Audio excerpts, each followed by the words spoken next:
अस्सलाम वालेकुम, मैं मोहम्मद अशरफ तुसाने YouTube channel Ashraf Khan vlog 2 ठीक ठाक सो उम्मीद कर सारा ठीक सो आज मज़ेदार व्लॉग के अंदर शुरू जनाब। देखो कहाँ वदन सारे इलाके इकट्ठे होता है पता नहीं है कणक लेट छठी से कणक उत्तो पे ये दाने चुक दे वदन एक गां झांझरी पाती वदे बस आज पनीरी वसलें दी पट के ते इडो लेंदे पासे एडू जुआ एक चाह कुछ की पर बिया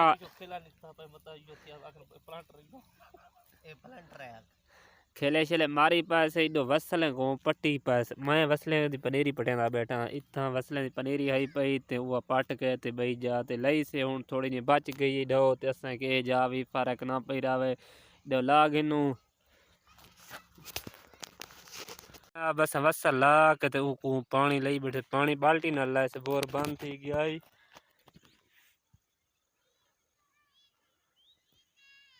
खेले त्राए लई बैठे जने 10 हिस्से